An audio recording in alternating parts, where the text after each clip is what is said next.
Señoras y señores, bienvenidos, muy buenas noches, gracias por acompañarnos. Esto es La Silla Roja, este espacio abierto al diálogo, a la crítica, al análisis, a la reflexión. Muy buenas noches, bienvenidos. Esta noche nos da un enorme gusto recibir a un joven político mexicano. Ya había estado aquí en La Silla, pero en su calidad de servidor público al frente de la Comisión Federal de Electricidad, de la CFE, hoy en su calidad de presidente nacional del PRI.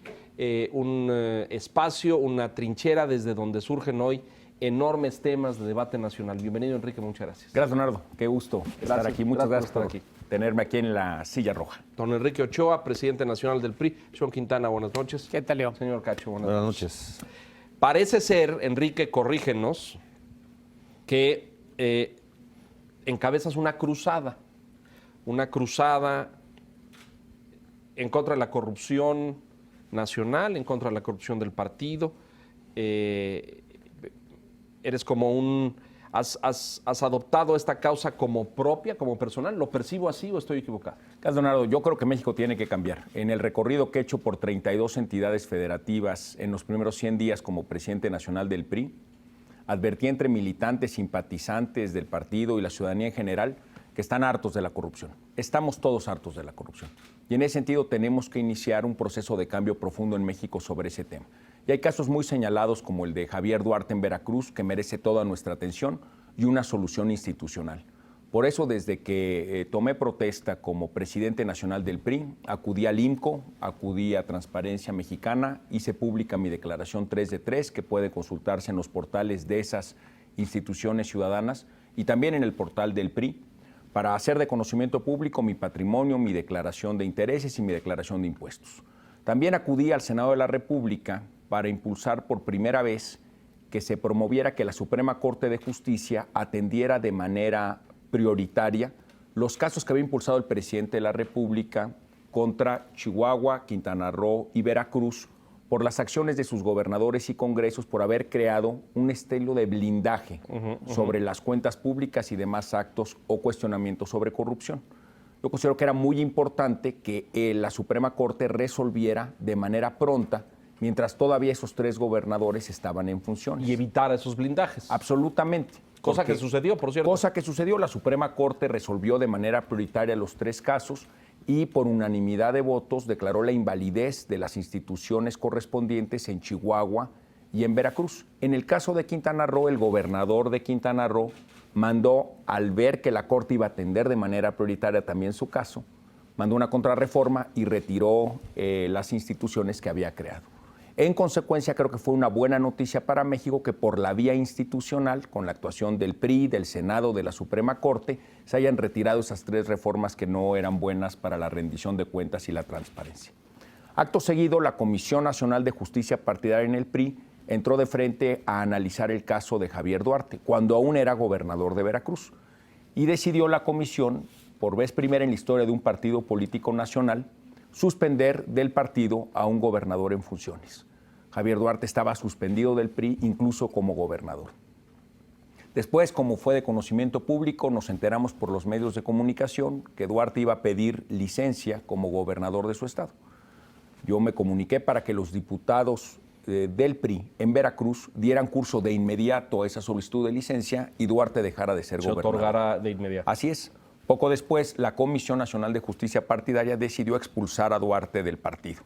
Y ahora le exigimos a las autoridades federales que cumplan las órdenes de aprehensión que ya se han girado en contra de Javier Duarte, que los corruptos terminen en la cárcel, que se incauten los bienes que son del pueblo y que se recupere el dinero a favor de la población. Coincido, un punto fundamental este último que mencionas, porque en la historia de combates previos contra la corrupción, parece ser que en México somos muy malos para recuperar los bienes sustraídos, ¿no?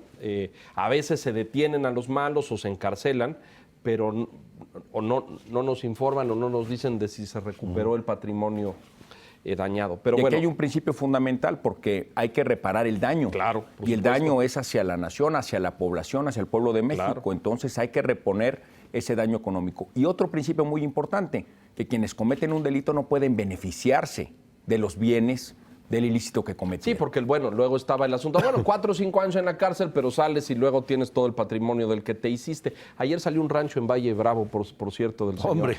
Vaya rancho, ¿no? Vaya propiedad. Es inaceptable. Por esa razón, somos los priistas los que debemos de ser los primeros garantes de la transparencia y rendición de cuentas de los gobiernos emanados de nuestras filas. El buen juez por su casa empieza. Tenemos que actuar de manera decidida. Y por esa razón hemos optado por la vía institucional para promover cambios muy importantes en este tema que claramente ha afectado a la ciudadanía. Enrique, te enfrentas a una tarea muy complicada, muy complicada. Te quiero preguntar, si ese es hoy, ese combate a la corrupción, es hoy tu motor, tu objetivo de vida política profesional, y porque el PRI tiene dos problemas, no sé si estés de acuerdo. Uno es la corrupción y el otro es la credibilidad. Yo te diría, Alejandro, que la credibilidad se construye con hechos. El discurso es muy importante para señalar el rumbo, pero los hechos son la manera de poder demostrar ante la población que México está cambiando. Y por esa razón convoqué yo el pasado día viernes a una sesión de Consejo Político Nacional en el PRI y puse a consideración del Consejo y a su aprobación, como así sucedió, un órgano anticorrupción al interior del PRI, siguiendo las mejores prácticas de otros partidos en otras democracias. Y lo que se propone es lo siguiente: además de estar combatiendo la corrupción, tenemos que tomar medidas institucionales para prevenir la corrupción y para también darle seguimiento cuando estos actos ocurren y poderlos atender de manera oportuna. Permíteme dar 2 ejemplos. Esta comisión lo que propone es analizar el perfil y la trayectoria de las mujeres y los hombres que quieran ser candidatas y candidatos del PRI ante la ciudadanía para poder garantizar que es una trayectoria honesta y honorable. De esa manera, entonces, ofrecemos a la ciudadanía perfiles de prestigio. En segundo lugar, esta comisión tiene como propósito darle seguimiento a las resoluciones de las autoridades del Estado mexicano que señalen abusos o usos incorrectos del presupuesto público, como la Auditoría Superior de la Federación y otras auditorías. Esto es muy relevante, porque los casos del exgobernador de Sonora, el panista Guillermo Padres, o los casos de Javier Duarte en Veracruz, no son nuevos. Tuvieron distintas señales a lo largo del tiempo que debieron de haber sido atendidas de manera oportuna. Y por eso esta comisión está proponiendo lo siguiente, a ver, que se analice puntualmente. Yo creo que fue un error y por esa razón... Por este tema, que por cierto lo declara el presidente con mucha frecuencia, pero por este tema de que esto es cultural, de que la tenemos dentro, la corrupción es parte del DNA mexicano. El presidente de la República también ha declarado que los aspectos que originan la corrupción se resuelven con instituciones. Y por eso en el PRI también estamos a favor de la creación del nuevo Sistema Nacional Anticorrupción, que sea un sistema que involucre la participación decidida de mujeres y hombres, de ciudadanos de prestigio a nivel federal y en las entidades federativas, que se creen nuevas herramientas para darle respuesta a esas viejas preguntas y esos viejos problemas que nos siguen lastimando a todos los mexicanos hoy. Por esa razón tenemos que tomar medidas preventivas, medidas de seguimiento y medidas correctivas para combatir la corrupción. Tenemos que hacer un corte de caja en la historia del país. Este problema de la corrupción no es nuevo. Pero sí coincides en que... Pero tenemos que acreditar en los hechos que las cosas están cambiando. Pero sí coincides en que la corrupción está inmersa en la cultura, en el DNA de los mexicanos. No, yo lo que pienso es que la inmensa mayoría de los mexicanos se despiertan muy temprano y trabajan mañana, tarde y noche por mejorar un país, por entregarle un mejor país a sus hijos. A eso estoy apelando, a que todos, desde nuestros distintos ámbitos de participación económica, social, cultural, política, contribuyamos a tener un país libre de corrupción. Oye, cuando esas cosas sucedan, que tengamos instituciones preventivas, de seguimiento y correctivas para atender el grave problema. Y aquí la responsabilidad es de todos, pero los partidos políticos tenemos una responsabilidad de actuar de inmediato. Por eso yo he acudido a distintos foros para decirle a mis compañeros de otros partidos políticos que este tema no solo es partidario, este tema es a favor de México. Tenemos que construir juntos una agenda institucional que nos ayude a resolver este problema de fondo. Dices, la credibilidad se construye con hechos. Así es. Se destruye también con hechos. Absolutamente. Y en ese sentido, el caso Duarte.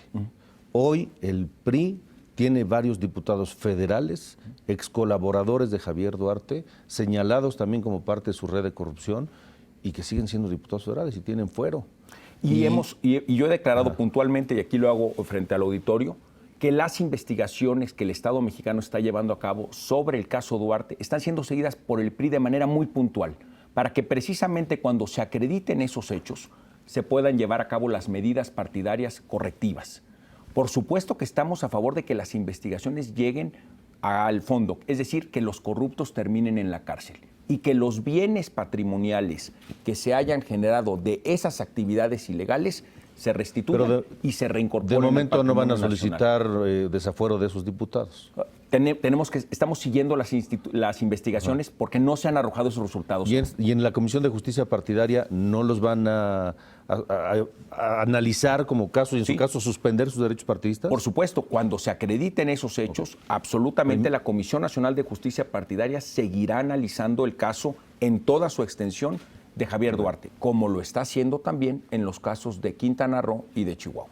Enrique, no sé si estés consciente de la percepción. Yo encuentro dos cosas. Uno, hay la percepción de que a los priistas no les gusta esto. Estamos rompiendo usos y costumbres del PRI. Y lo segundo, a que no se cree. Tú eres muy joven, pero la Secretaría de la Contraloría entonces se creó en la época de Miguel de la Madrid con la bandera de la renovación moral. Y existe la percepción de que así como se han creado instituciones, me remito a aquella de los 80s, de principios de los 80s, de finales de los 80s más bien, creo que igualmente hay la sensación de que estas nuevas instituciones, ya sean las comisiones en los partidos o el sistema en su conjunto, va a acabar por otra vez atorarse y no va a sacar adelante la honestidad, no va a acabar con la corrupción. ¿Percibes esto? Pues ese sería un error de nuestra generación, Enrique, y yo creo que tenemos que seguir acreditando en los hechos una nueva estructura institucional que funcione para resolver ese problema. Y permíteme darte un contraste. En 1988 los mexicanos tuvimos una elección presidencial que no dejó satisfecho a nadie. Fue altamente cuestionada. ¿Qué hicimos entonces?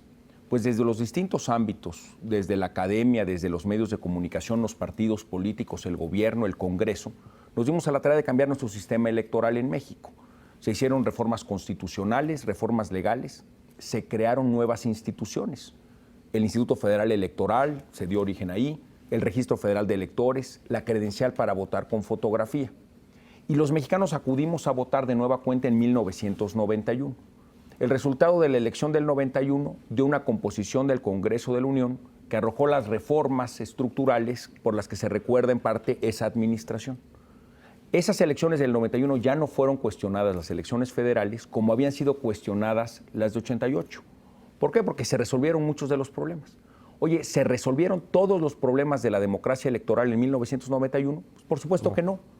Hubo necesidad de seguir reformando las instituciones electorales como sucede en todas las democracias. ¿Ve esta generación de gobernadores que se retira en este último trimestre del 2016? Jóvenes, ¿no? Roberto Borges es un hombre muy joven. Javier Duarte es muy joven. Creo que todavía hay casos ahí que falta investigar bien, porque al señor de Zacatecas ya también le salieron algunas denuncias y es muy joven. Es decir, Alex de Colima. Bueno, ese creo que no es tan joven. Pero, No, pero también le están saliendo cosas. No, pero este tema generacional, porque yo sí creo que llegó un momento de un parteaguas, que esto ya no aguanta más. Yo coincido con tu diagnóstico en el sentido de que tú preguntas allá afuera y hay un hartazgo descomunal. ¿Y sabes qué? Diría que es multicolor. Así es. Ya no es... ¿Por qué? Porque las transiciones locales, estatales o federales nos han enseñado que no hay diferencia.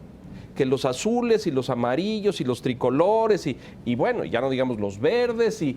O sea, como dice el presidente de la República, no se salva a nadie.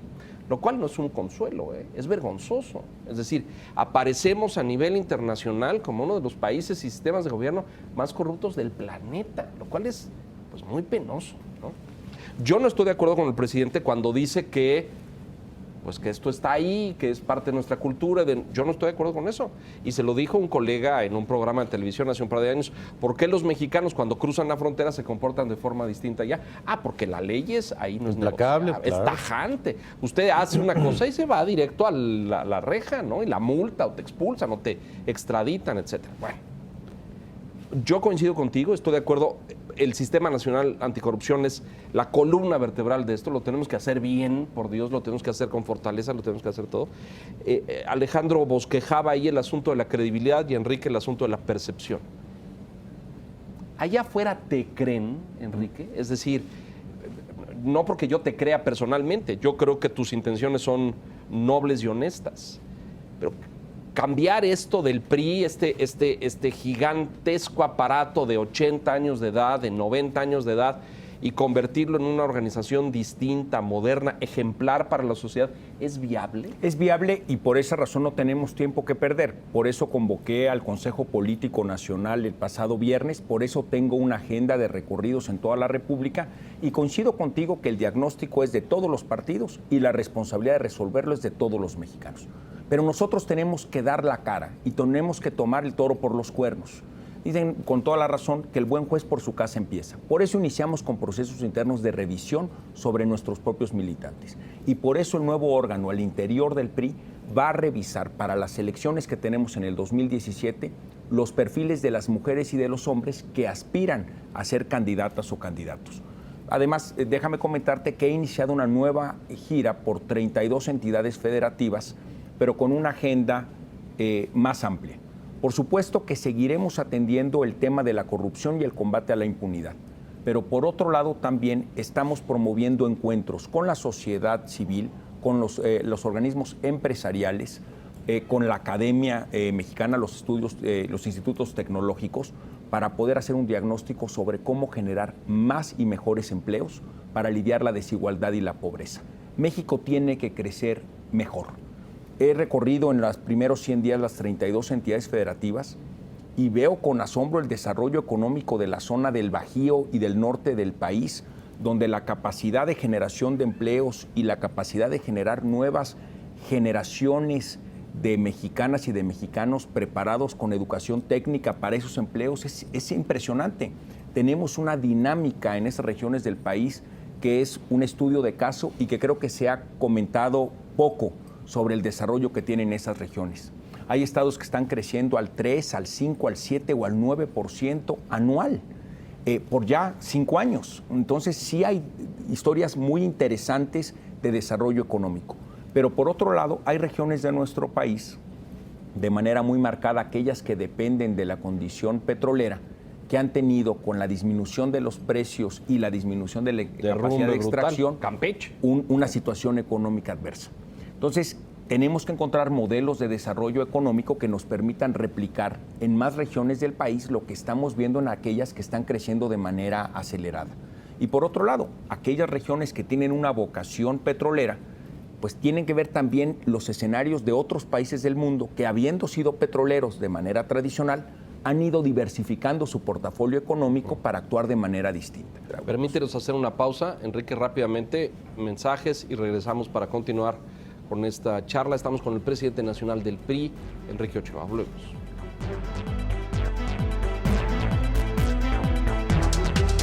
Un programa especializado en lo más importante de los negocios globales y la información de los mercados en el momento que sucede. Bloomberg Markets European Open. En vivo desde Londres. Despite a report of a breakdown in talks. Lunes a viernes, 1:30 de la mañana. El financiero Bloomberg. Seguimos en pleno debate, no se acaba. Señor Quintana, no sé si quieras... Sí, claro. Hay un tema, tú hiciste esta gira, nos hablabas antes del corte de los 100 días en las 32 entidades. Enrique Ochoa hace 110 días era el director de la Comisión Federal de Electricidad y en los ámbitos políticos ni se le mencionaba. Después de estos 100 días, Enrique, no solamente se te menciona, ya hay notas periodísticas que dicen Enrique Ochoa presidenciable. No, bueno. Después de 100 días y después de esta revisión en diferentes ámbitos del PRI, ¿Eres presidenciable? No, Enrique, ¿Cómo de ves? ninguna manera. Y permíteme dar mis argumentos de por qué no. Mira, ser presidente nacional de un partido político es una gran responsabilidad y yo me siento honrado de ser presidente nacional del PRI. Pero por esa razón, quienes aspiran a una candidatura deben de tener la certeza de que quienes encabezamos los partidos no somos juez y parte. No tenemos intereses cruzados ni tenemos dobles cachuchas. Yo soy presidente nacional del PRI para garantizar también la participación política libre de las mujeres y de los hombres que participan en mi partido, pero que no me vean como un rival. Yo no estoy en la competencia. Yo critico, y lo he dicho de manera muy clara, a aquellos presidentes de partidos políticos que, utilizando la figura de presidente nacional de su partido, están buscando ser candidatos, Ahí porque te hablan, entonces traen Ricardo. una ventaja. Y Andrés Manuel. ¿Y Andrés porque Manuel? ahí traes dos cachuchas. No, pero ese es al revés, ese es al revés. Ese es un candidato per se que se tuvo que hacer un partido. Porque Pues todavía peor, porque lo que tienes ahí es que estás usando recursos públicos como presidente de un partido que, en lugar de estar destinados a promover al partido y a sus candidatas y candidatos, lo estás utilizando, como lo ha hecho Andrés Manuel, para una proyección personalísima. No se vale tener dos cachuchas, no se vale ser juez y parte. En el caso del PRI, claramente está señalado que yo no tengo aspiración porque cumplo mi responsabilidad como presidente de mi instituto político. Pero critico que aquellos como Ricardo o como Andrés Manuel, que están jugando a la doble cachucha, lo hagan con los recursos de los mexicanos, porque se financian de manera pública, lo utilizan para beneficio personal y traen una doble aspiración. Ya lo sucede. hizo el PRI una vez, el caso de Madrazo. Lo iba a ¿Y cómo citar, nos fue? Exacto. Y les fue pésimo, ¿eh? Bueno. Se cayeron a la tercera fuerza política. Yo tengo la convicción de que los presidentes de los partidos políticos tienen que escoger entre una de las dos honrosas aspiraciones: o ser presidente del partido político nacional, que es honrosísima, o ser aspirante a una candidatura presidencial, que ciertamente es muy, muy honrosa. Pero no puedes juntar las dos No en son la misma compatibles. posición, no son compatibles. O por lo menos no al mismo tiempo. Es no, decir, no pues son al mismo tiempo, Claro, no son compatibles. claro, no al son mismo tiempo. simultáneas. Entonces, una u otra, decídete, pero no utilices los recursos públicos de tu partido para promocionarte personalmente. quedó registrado, Mal por señor Andrés Ochoa, Manuel. para el Gracias. futuro. Y para el presente, al futuro. Para el futuro. Hablabas de los programas. Sí, de la agenda. Alejandro. Nos decía Enrique antes del corte que está recorriendo el país, lo va a hacer otra vez, se va a reunir con académicos, organizaciones sociales, para ir construyendo una agenda que, decíamos, me parece, le urge al PRI. Porque cuando regresa a la presidencia de la República, En el 2012. en 2012, pierde su agenda. Y entonces discutíamos, Bueno, pero es la que se agenda no fue... mezcla, ¿no?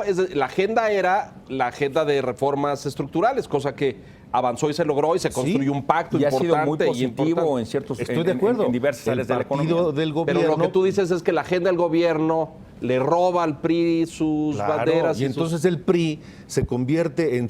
la agenda del PRI se convierte en la agenda del gobierno. ¿Y dónde está lo nuevo, diría yo? Me ¿Que parece... no ha sido así Ahora, toda la vida? Sí, sí, pero me parece que ya hoy los tiempos tienen que marcar una agenda clarísima. De partido y no de gobierno. Claro. Yo coincido con Alejandro y permítame presentar por qué.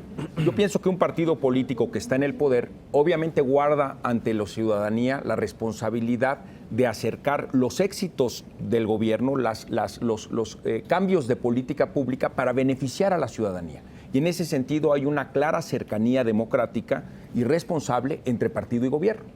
Pero el partido político también tiene que tener su propia agenda temática, porque eso permite escuchar a los diversos sectores de la sociedad cuando las políticas públicas del gobierno no están llegando o no están satisfaciendo las necesidades de esos sectores de la sociedad. Y el partido político tiene la responsabilidad de escucharlos a todos, de estar siempre de puertas abiertas ante la ciudadanía. Y eso permite escuchar los ámbitos que están pendientes y llevarlos como exigencia al gobierno de tu partido, sí, pero oye, gobierno, hay necesidad de un alto en el camino, hay políticas públicas que no han alcanzado los resultados previstos, hay políticas públicas nuevas que son necesarias para atender nuevos problemas que no hemos advertido, porque los grupos de la sociedad están reclamando cambios. Hace 18 años, más o menos, Enrique, la última ocasión que el PRI estuvo en la presidencia con Ernesto Zedillo, se habló de la sana distancia, frase del propio Zedillo. Ahora, así como dices, la agenda tiene que recoger las políticas públicas exitosas, espero que también estés consciente de que hay mucha insatisfacción sobre las políticas públicas y esto se refleja en la baja aprobación de la política del presidente, de acuerdo a prácticamente todas las mediciones hechas. ¿Cómo va a afrontar el PRI este dilema en las candidaturas a gobiernos estatales, a la presidencia en el 18? ¿Cómo darle continuidad a un proyecto que tiene niveles de aprobación de menos del 30%? ¿Otra vez va a ser época de sana distancia? No, yo he propuesto una nueva cercanía democrática, crítica, autocrítica entre el gobierno y el partido. Es decir, lo que necesitamos es que el gobierno le rinda cuentas al partido para que podamos los priistas rendirle cuentas a la ciudadanía. Y en ese mismo ejercicio democrático, recuperar todas las causas de insatisfacción que existen en la sociedad para poderlas resolver con políticas públicas. En el recorrido que hice ya por 32 entidades federativas, me llevo el claro mensaje de que la ciudadanía quiere respuestas, quiere soluciones, no quiere conflictos, lo que quiere son ideas que permitan tener mejores condiciones de vida. Y esa es la responsabilidad de un partido político, recuperar esas exigencias y poderlas traducir a través del ejercicio en el gobierno en soluciones de política pública institucional, veraces, convincentes, correctas. Ese es el propósito de esta gira de trabajo adicional, donde me encontraré con los distintos grupos de la sociedad civil para construir esa agenda. ¿Este trabajo no se hizo antes? Hay un voto de castigo, hay una condena, hay un desencanto de la ciudadanía respecto a las políticas del gobierno. La elección del 2016 manda muchos mensajes. Por un lado, como tú bien lo señalas, hubo resultados adversos incluso en estados que por primera vez en su historia el PRI pierde el gobierno del estado, pierde la gubernatura. Claramente Veracruz o Quintana Roo. En Chihuahua se pierde, pero ya la habíamos perdido en los 90 y la habíamos recuperado y habíamos tenido varios gobiernos priistas antes de volverla a perder de nuevo. Pero permíteme señalarte que también en esta misma elección del 2016 hubo casos donde recuperamos el voto mayoritario de la ciudadanía, donde éramos oposición. Oaxaca con Alejandro Murat o Sinaloa con Quirino Ordaz, donde a través de candidatos muy buenos haciendo campaña, con propuestas serias y con una articulación de la unidad del partido, se convocó a amplios sectores de la ciudadanía y ganamos las elecciones. Entonces yo creo que el propio ejercicio del 2016 nos arroja lecciones positivas, importantes, para poderlas aplicar en el 2017.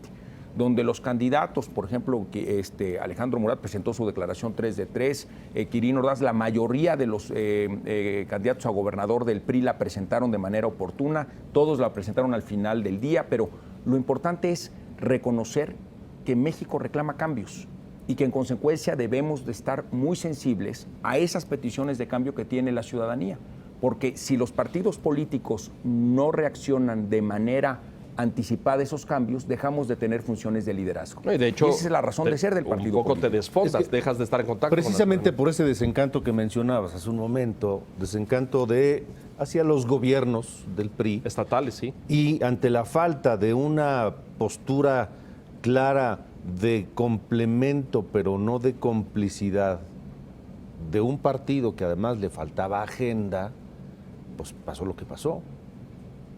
No Pero a sé ver, si el coincidan. desencanto solo, dirías tú, y me encantaría escuchar el análisis que haces, ¿el desencanto es solo con los estatales o también con el federal? No, Yo creo también que con el el federal. desencanto es sobre una situación económica, social y en el ámbito de la corrupción. Son señales que claramente nos manda la ciudadanía y hay que darle respuesta institucional a cada una de ellas. Ahora, sí tenemos también políticas públicas que comunicar mejor.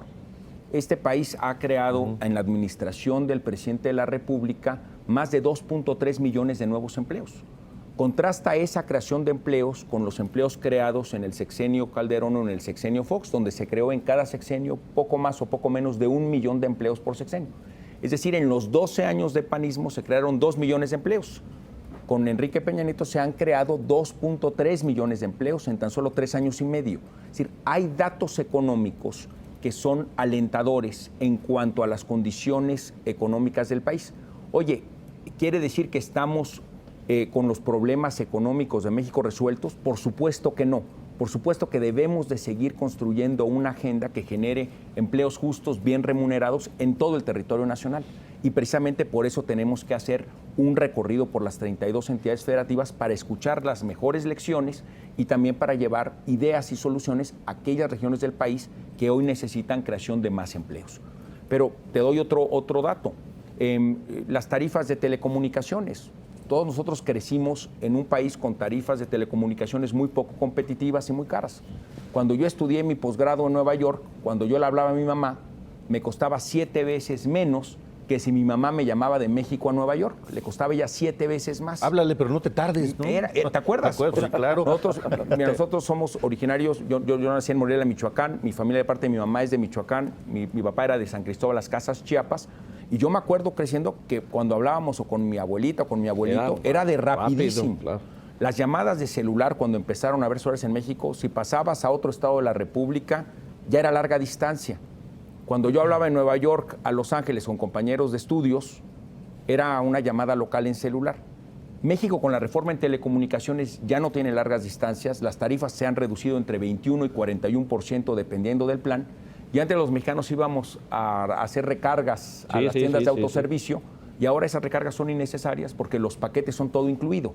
Entonces, las reformas han arrojado beneficios y tenemos que ser mucho mejores en explicar los beneficios ante la ciudadanía. Y, por supuesto, estar atentos a las necesidades adicionales que hemos dejado sin atender. Creo que más allá de los temas generales tienes 3 retos a la vuelta. Se llaman Estado de México, notoriamente, Nayarit y Coahuila. ¿Cómo los va a encarar el presidente del PRI? Absolutamente. Mira, hemos trabajado mañana, tarde y noche en enfrentar esos retos con éxito.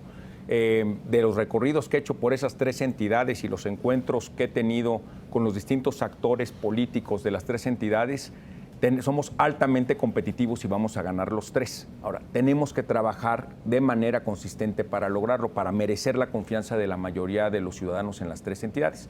También hay elecciones en Veracruz para presidentes municipales que tenemos que atender con mucho cuidado. Que están muy enojados ahora, por cierto. Sí. Pues es que con el desfalco económico irresponsable, pues se tienen que tomar acciones contundentes.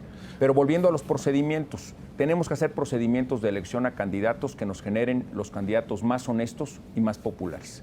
Es decir, la honestidad es un valor fundamental en las mujeres y en los hombres que queremos proponer como candidatas y candidatos. Además, tenemos que llegar con ideas, con propuestas, con proyectos que sean convincentes, que sean factibles y que permitan seguir construyendo sobre el avance que se ha logrado en las 3 entidades. Los gobernadores de las 3 entidades tienen valoraciones públicas en las encuestas positivas. Son 3 gobernadores evaluados en sus territorios de manera positiva. Entonces, creo que debemos tener una responsabilidad de acercamiento con la ciudadanía para que nuestras candidatas y candidatos sean los mejores. ¿Hay nombres? ¿Ya hay listas, Enrique? No, hay muchísimas naturales, aspiraciones de mujeres y hombres con talento y trayectoria para las distintas posiciones y estaremos valorándolas en función también de los calendarios electorales que se ¿Ya hay procedimientos? Van a ser procedimientos abiertos a la ciudadanía. En Coahuila ya lo anuncié así, de consulta a la base para las candidaturas diversas a presidentes municipales, Congreso y gobernador. Vamos a valorar cómo vamos a hacer esos procedimientos de apertura también en Estado de México, en Nayarit y en Veracruz. Pero sí van a ser procedimientos donde se va a consultar a la militancia. En Coahuila ya lo anunciamos que es consulta directa abierta. Vamos a ver cómo abrimos y flexibilizamos los procedimientos en los otros estados también. A ver, Enrique, yo le pregunté al presidente hace 2 o 3 semanas. Le dije, ¿está optimista con el resultado del Estado de México, con la elección? Me dijo, muy optimista. ¿También lo está Enrique Ochoa? Sí, por supuesto, y también en Coahuila y también en Nayarit. Sí, ya de plano. Oye, los números no dicen eso. Pero tenemos que trabajar mañana, tarde y noche para merecernos la confianza de la ciudadanía. Es una actitud de competencia responsable para lograr las 3 victorias y un muy buen resultado en Veracruz. Hacemos pausa aquí, regresamos enseguida. Las mediciones y los números que hemos levantado en el Estado de México arrojan diagnósticos diversos en este sentido. Vamos Competencia. a ver. Competencia. Mensajes, Enrique Ochoa, presidente del PRI. Volvemos.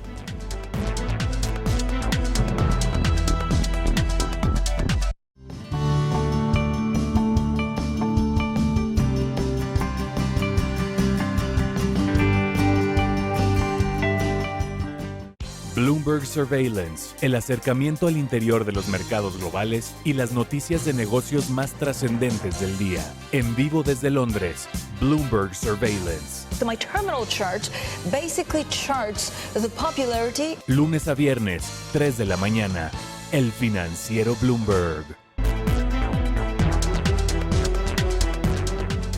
Bueno, recta final. Decíamos, los números y los indicadores en el Estado de México por lo menos acusan una elección competida. Decías tú, por Sí, fuerza, las encuestas que hemos hecho nos dan arriba al PRI cuando solamente se ponen los Fuerza colores política. partidistas. Cuando se ponen nombres, eventualmente si Josefina compitiera por el PAN o por una alianza, Sale hasta también arriba. está arriba.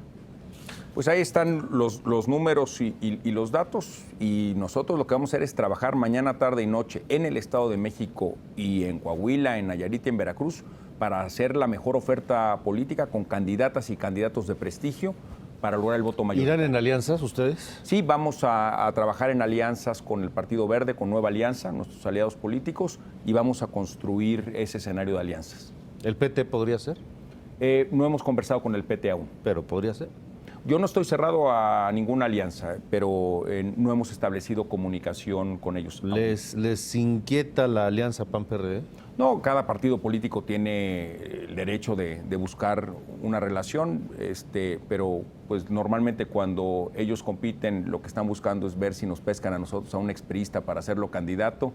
Esa es la fórmula que tienen de aliarse, porque la verdad es que no tienen mucho en común. Cuando tú revisas los números de votación en el Congreso entre esos dos partidos políticos, votan de manera distinta. No me queda claro qué le ofrece a la ciudadanía una alianza entre dos polos opuestos, pero respetuoso de la libertad de los partidos políticos Bueno, les fue bien en algunos, ahora les fue bien en Quintana Roo, por ejemplo. Pero es Con el un caso de un expriista. expriista. Con un expriista. Sí. Bueno, y no me vas a decir que Yunes es también de generación espontánea. No, también fue priista Sí, Yunes, claro. ¿no? Enrique, hablando de alianzas, hace cómo no. poco más de una semana le preguntamos al presidente de la República por el tema de la segunda vuelta. Y él claramente dijo que estaba en contra de este mecanismo de construcción de mayorías. ¿Cuál es tu posición? Sí, yo creo que debemos de analizar otros mecanismos de construcción de mayorías que pudieran ayudar a la gobernabilidad del país. Siempre hay que estar abiertos a los diseños institucionales que han ayudado a México o a otros países a encontrar estabilidad y gobernabilidad. Pero considero que sí hay otros esquemas que pudieran ser más ad hoc para lo que es nuestra cultura política. ¿Gobiernos de coalición? Yo creo mucho en las coaliciones, y por eso hace rato que me mencionaban cómo vemos las coaliciones con otros partidos políticos. Yo siempre estaré abierto a escuchar las buenas propuestas de coaliciones. Debates, has desafiado públicamente a Andrés Manuel López Obrador. Creo que no has estado a la altura de su estatura para debatir. Él dice que él solamente debate con expresidentes, dice que con Carlos Salinas de Gortari, Con Calderón. y recientemente con Felipe Calderón. Pero Está atrapado en el pasado López Obrador. Es una manera muy curiosa de justificar que le sacatea al debate. Le tiene miedo. Y la pregunta es ¿por qué? Eso te iba a preguntar, ¿por qué? ¿Por qué le tiene miedo a Andrés Manuel López Obrador a debatir? Y permíteme hacer una reflexión. López Obrador ya era jefe de gobierno cuando yo era estudiante. Y López Obrador siempre se quejaba, y yo lo escuchaba, de que los medios de comunicación no le abrían espacios para debatir. así es. Y siempre estuvo diciendo Todavía se que a queja, él ¿no? la mafia del poder le impide acudir a los medios de comunicación. En mi experiencia como presidente nacional del PRI, yo lo he retado a debatir y he contado y he escuchado invitaciones de distintos claro, medios de comunicación, cualquier medio. ustedes, en otras cadenas, en Sí, otros diarios. radio, tele, en donde Radio, sea. tele, y siempre lo invitan y nunca va. Le tiene miedo al debate. Pero qué desconcertante es esa figura que decía que los medios de comunicación le cerraban la puerta, y ahora que los medios de comunicación La le abren. tienen constantemente abierta la puerta e invitándolo a que frente al auditorio exprese sus ideas, presente sus argumentos, contraste con los otros partidos políticos, siempre le da miedo. Eso lo hace un mentiroso. Tú Es lo mentiroso. has llamado mentiroso. A ver, yo lo digo llamado mentiroso por lo siguiente. La declaración 3 de 3 es un documento a partir de una iniciativa ciudadana donde te exige firmar bajo protesta de decir verdad que la información que adjuntas es veraz. Verídica, claro. Bueno, él firmó bajo protesta de decir verdad su declaración de bienes, de intereses y su declaración de impuestos. Pero distintos medios de comunicación, nacionales e internacionales, semana tras semana han acreditado que la declaración 3 de 3 de López Obrador fue mentirosa, porque se le han acreditado bienes inmuebles en distintos estados de la República que él no reportó como propios y son de él. ¿Por qué no lo hizo? ¿Por qué mintió? López Obrador ha dicho que no tiene tarjeta de crédito, de débito, chequera, ingresos, bienes, no renta. Ni coche tiene. Ni coche tiene. Sin embargo, va a Estados Unidos, va a Europa, no reporta ese dinero. De hecho, ustedes han visto el formulario para llenar para la visa norteamericana. La información financiera que se requiere establecer para obtener una visa. Ingresos uno tiene que establecer ingresos. Y claramente lo que la declaración 3 de 3 de López Obrador acredita no te da para tener el formulario lleno de la visa americana. ¿Cómo la obtuvo? Pues le dio información a Estados Unidos distinta a la que le dio al pueblo de México en su declaración 3 de 3, firmada bajo protesta, decir verdad.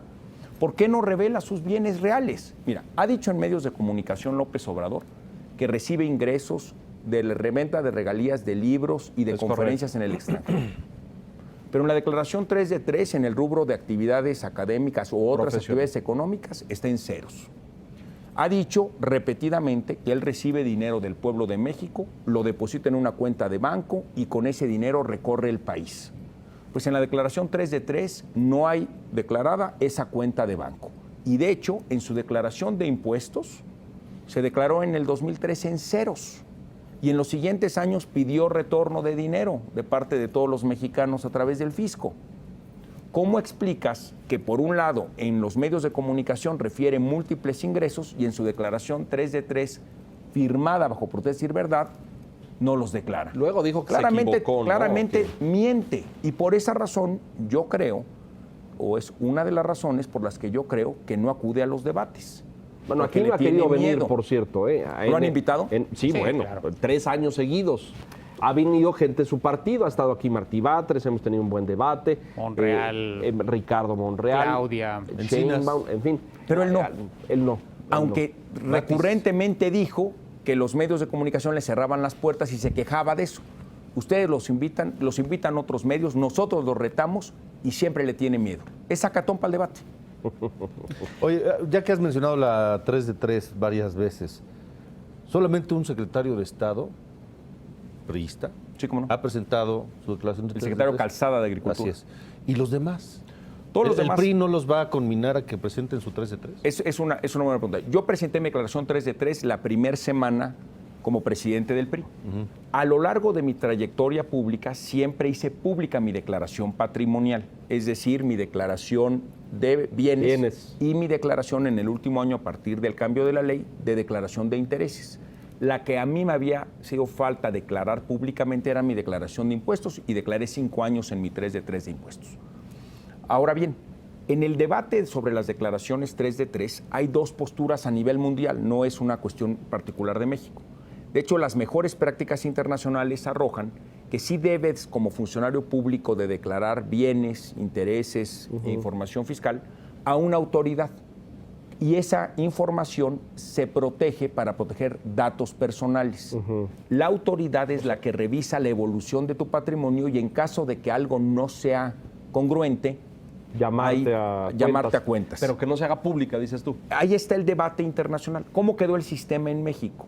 Que va a haber un organismo encabezado por ciudadanos de prestigio, que me parece que es una muy buena medida, para establecer los formularios y los procedimientos para hacer esa información pública.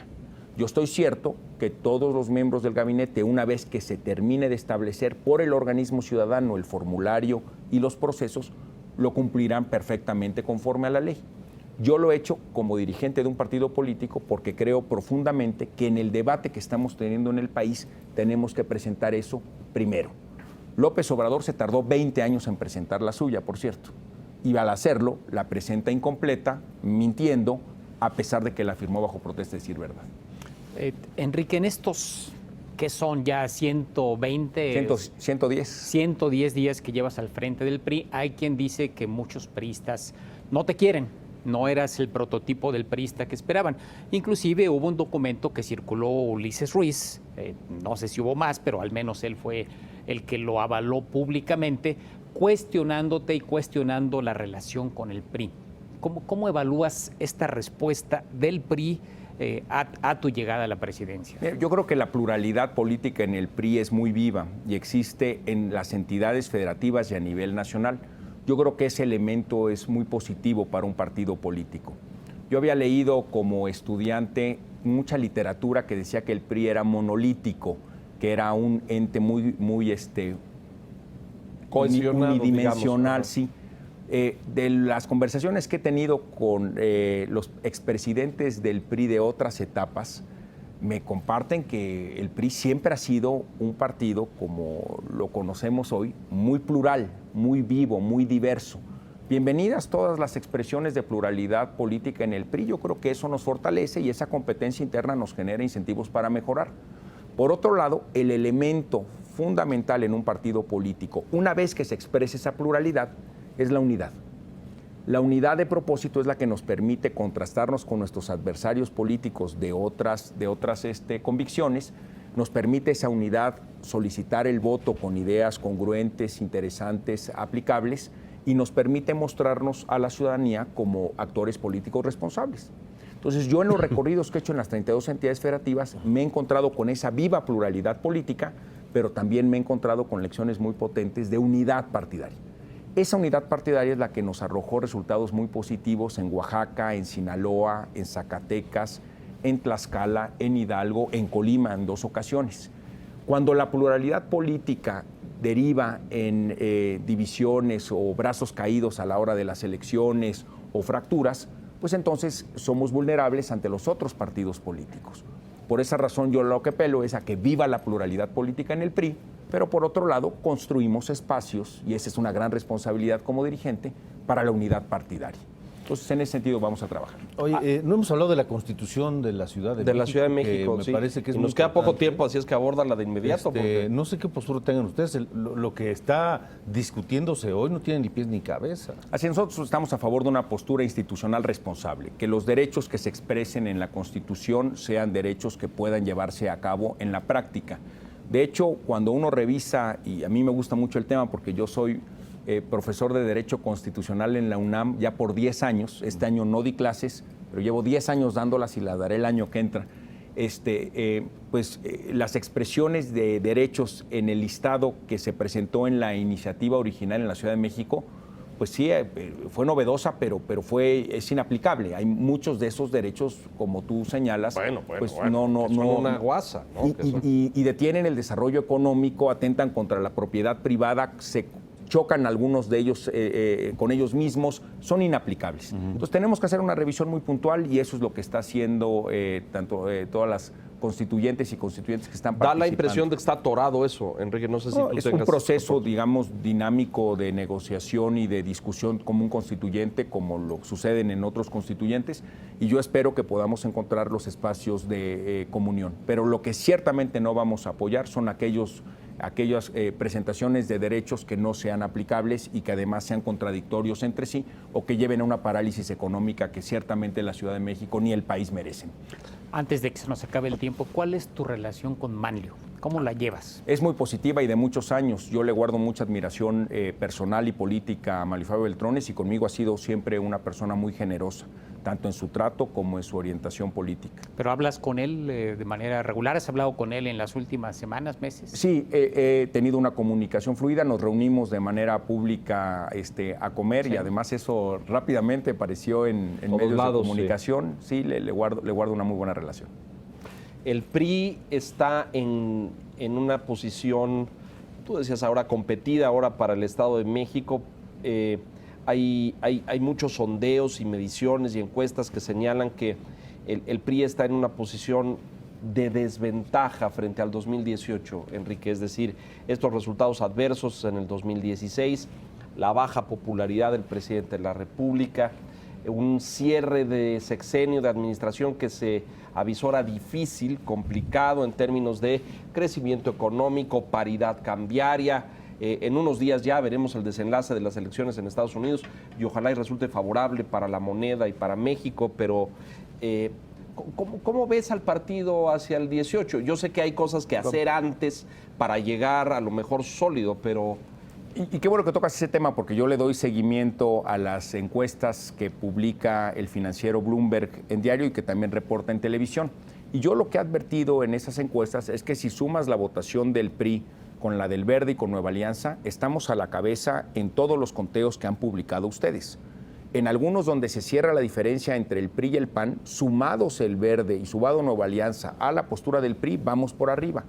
Lo mismo sucede en las encuestas que han publicado otros medios de comunicación. De hecho, advertí que algún otro medio de comunicación cambió un poco su metodología o la manera en que presentaba los resultados, porque anteriormente agregaba al PRI y al Verde y de repente de un trimestre a otro los desagregó y entonces mostró una cabeza de baja PRI, sube no sé quién.